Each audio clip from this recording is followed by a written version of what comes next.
반갑습니다. 주식탐구생활 전재인입니다. 이 영상을 녹화하는 날짜는 2023년 10월 14일 토요일자고요. 금주에 삼성전자가 시장의 전망치에 부합하는 잠정 실적을 발표했죠. 이에 따른 수혜주로 두산 테스나가 언급되고 있는데 기관이 3개월 정도 매집하는 패턴을 보여주고 있습니다. 오늘은 이 내용에 대해서 생각해보는 시간을 갖도록 하죠. 먼저 시황을 좀 살펴보면 금주에 9월 미국의 소비자 물가지수가 발표됐죠. 자, CPI 수치가 전월 대비해서 0.4% 증가가 나오면서 시장의 전망치보다 높았습니다. 전년 동월 대비로 하면 헤드라인 수치가 3.7% 찍었고 근원 물가는 4.1% 찍었어요. 헤드라인 수치의 반등세도 계속되고 있고 근원 물가도 4% 이상이기 때문에 만만치 않은 수치가 나왔습니다만 어떻게든 하여튼 시장에서는 긍정적으로 해석하려고 하는 분위기가 많다 그랬잖아요. 그러니까 근원 물가가 하락세가 지속되고 있다. 이 방향으로 자꾸 해석을 하려고 하는 거죠. 하지만 근원 물가 중에서 중요한 부분을 차지하는 게 주거비용이잖아요. 근데 주거비용이 0.6% 증가하면서 8월보다 2배나 증가했습니다. 여전히 끈적끈적한 인플레이션을 보여주고 있는 거죠. 그리고 9월 생산자 물가지수도 전월 대비 0.5% 증가하면서 역시 수치가 만만치 않았고요. 전년 대비해서는 2.2% 증가가 나왔습니다. 결국 생산자 물가지수도 고개를 쳐들면서 이게 한 3개월 정도 텀을 두고 반영이 된다 그랬잖아요. 소비자 물가지수에. 결국 소비자 물가지수가 시장이 예상한 것보다 계속해서 가파르게 떨어지는 것은 불가능한 거죠.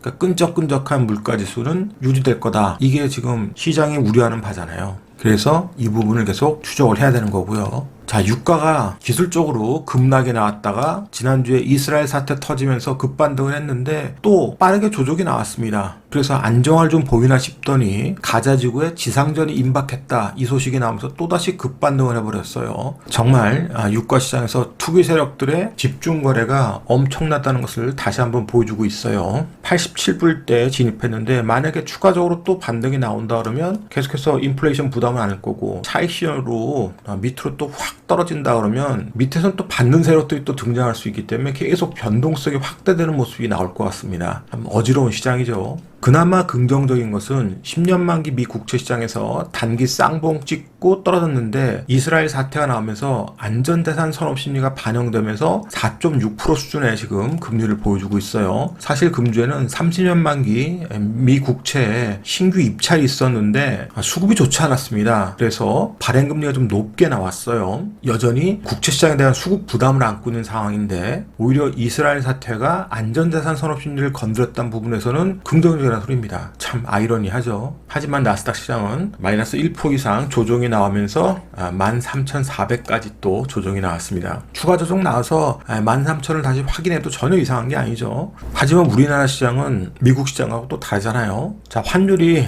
이스라엘 사태로 계속 요동을 좀 치고 있습니다. 달러 강세고 원화 약세 구간이 계속 지속되고 있는데 1350원대에서 계속 머물고 있습니다. 그리고 지난주에 50조 원대 이상을 회복했던 고객 예탁금이 이스라엘 사태 터지자마자 급감해 버렸어요. 고객 예탁금이 46조 원대로 확 쪼그라들었습니다. 불과 석 달 전에 58조까지 찍었는데 지금 46조예요. 10조 이상 빠진 거죠. 그러면 수급 부담을 계속 안는 거잖아요. 이번 변동성 장세에서 조금이라도 긍정적인 부분이라고 할 수 있는 건 수급적으로 신용 물량이 급감했다는 부분. 자, 20조 이상에서 놀던 신용 물량이 확 줄어들면서 18조 7천억 찍었습니다. 다행스럽죠. 이렇게 신용 물량이 급감하면 변동성이 확대되더라도 추가 신용 물량에 대한 부담이 감소하잖아요. 그런 부분들이 이제 긍정적이라는 거죠. 근데 전체 시장 수급으로 놓고 보면 고객 예탁금의 빠른 감소가 더 좋지는 않습니다. 그리고 환율도 부담스럽고요. 자, 그래서 코스피 시장 급반등 나왔지만 조정이 나와도 전혀 이상할 거 없죠. 2,400 다시 확인할 수 있고요. 마찬가지입니다. 코스닥도 800 언제든지 다시 확인할 수 있는 거예요. 그래서 지금은 대외 여건의 불확실성이 커졌기 때문에 수급되고 실적 받쳐주고 이런 모멘텀 종목에 비중 조절 잘해가면서 전략을 짜야 되겠죠. 그러면 오늘 주제인 두산 테스나에 대해서 살펴보겠습니다. 자, 금주엔 삼성전자의 잠정 실적이 발표됐는데 2조 4천억 찍으면서 시장의 전망치에 충분히 부합했죠. 삼성전자 실적이 좋아진다 그러면 두산 테스나가 충분히 그 수혜를 받을 수 있다. 이런 기대감이 있는 거니까요. 4분기는 3조 때도 회복할 거다. 이런 기대감이 있습니다. 삼성전자의 3분기 영업이익이 긍정적으로 나왔던 부분에 모바일과 네트워크 사업부가 큰 비중을 차지했던 것으로 보여지는데요. 약 3조 3천억 정도 정도 영업이익이 나온 것으로 추정하고 있습니다.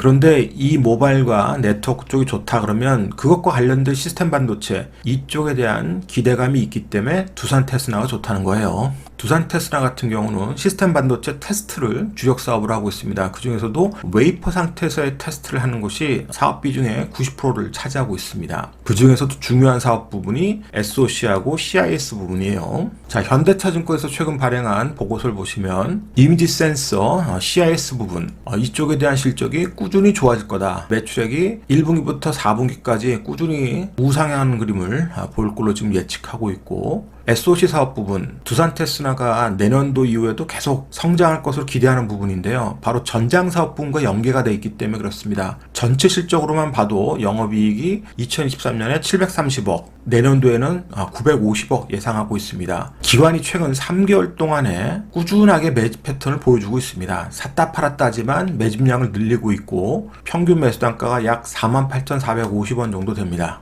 지금 주가 대비해서 약 2.59% 수익이 났는데 수익이 크지 않죠. 그런데 변동성 장세이기 때문에 다시 조정이 나올 수 있습니다. 최근에 지수 조정과 함께 이 두산 테스나도 같이 조정이 깊었는데요. 이 깊은 조정에 또 참여한 게 모 증권사의 부정적인 리포트도 한몫했어요. 그러면서 주가가 조정이 좀 크게 나왔다가 반등할 땐 또 급반등을 만들어냈다는 겁니다. 그 부분은 우리가 착안해서 다시 한번 조정을 보이고 바닥 확인 작업을 한다면 매력적으로 접근할 수 있는 종목일 것 같아요. 그러면 차트를 통해서 주가의 위치와 전략을 생각해 보겠습니다.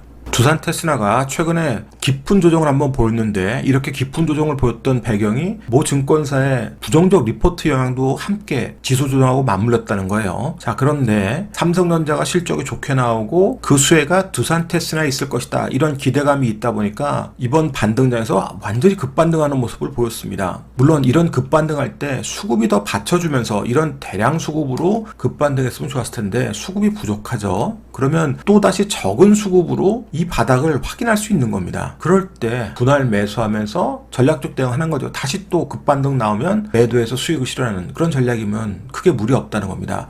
자, 시총이 7,300억, 올해 700억대 영업이익 기대하고 있고 내년도에는 900억대 영업이익이다.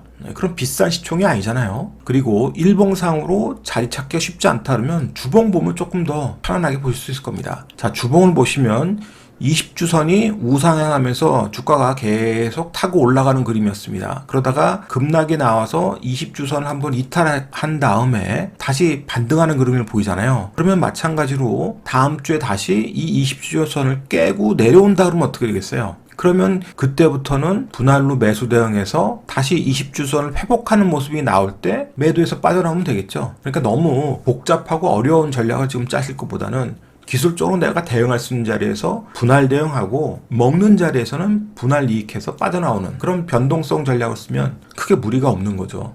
더군다나 실적이 뭐 가파르게 나빠진다든지 지금 업황이 너무 부진하다든지 이런 종목이 아니기 때문에, 그리고 기관조차도 3개월 정도 꾸준히 매집하고 있는 그런 모습을 보였던 종목입니다. 그러니까 그런 부분들을 감안하면서 전략적 대응을 하면 수익 모델을 만들 수 있을 것 같고요. 지난주에 소개시켜드렸던 KINX 마찬가지로 지금 고점에서 변동성이 커지고 있죠. 이 8만원대 여기 깨고 내려올 때까지 기다리실 필요가 있죠. 왜냐하면 지금 변동성이 굉장히 커지는 장세니까 그냥 가면 어쩔 수 없지만 거래량이 많지 않기 때문에 언제든지 적은 거래량을 깨고 내려올 수 있습니다. 그리고 수급 부분에서도 KINX가 외국인 수급은 계속 긍정적이기 때문에 위에서 뭔가 해결하려고 하지 말고 밑으로 내려왔을 때 조정이 깊어지는 자리에서만 분할로 대응해서 반등하면 수익 내고 나오는 그런 전략은 충분히 가능하다고 보여집니다. 오늘자 한 줄 요약. HBM만 파운드리 수혜주가 아니다.